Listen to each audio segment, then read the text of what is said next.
Hey everybody, welcome back to Leosophy. Got 3 more questions. Gonna jump right in. Let's see. Is long-term fasting good for weight loss? No. Not really.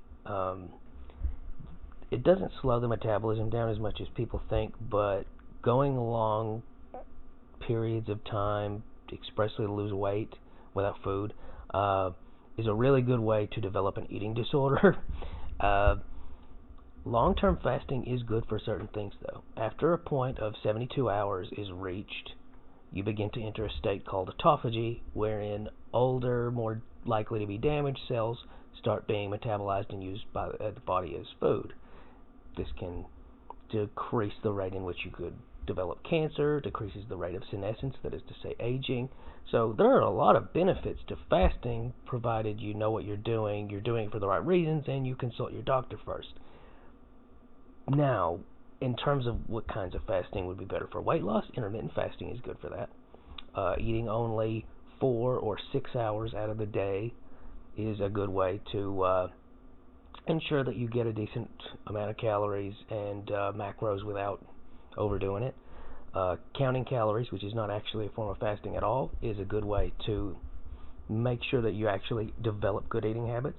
In my opinion, both intermittent fasting and calorie counting are good short term to develop good habits, because that's what's causing weight gain is bad habits, rather than just doing something forever and ever obsessively. That's, like I said, a good way to develop an eating disorder. That being said, some people do have really good luck, just depending on the personality type, with long-term intermittent fasting. Me personally, if I skip breakfast, I'm not hungry until lunch. If I skip lunch, I'm not really dying until dinner.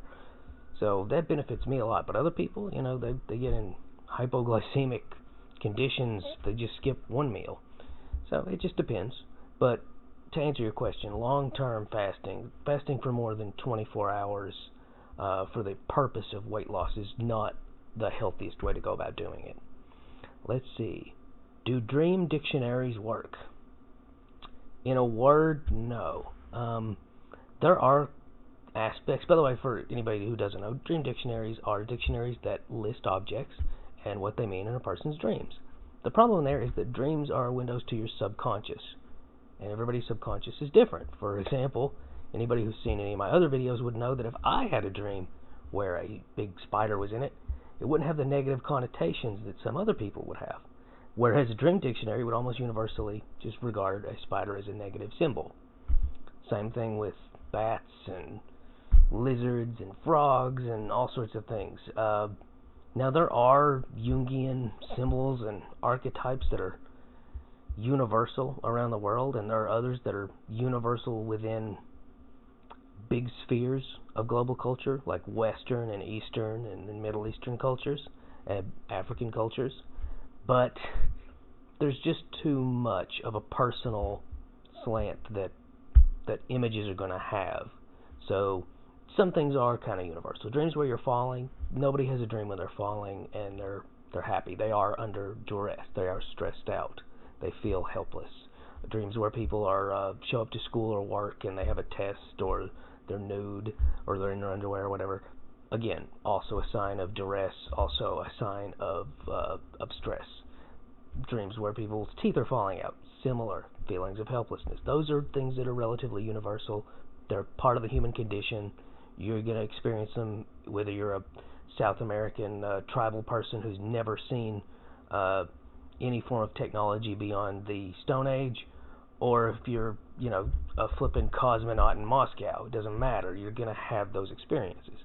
But an entire dictionary that says what X and Y and Z means, it's mostly like 90% New Age flim-flam. Let's see. Why are there left and right hands? I'm assuming you mean left and right hand people. That has to do with how we lay in the womb.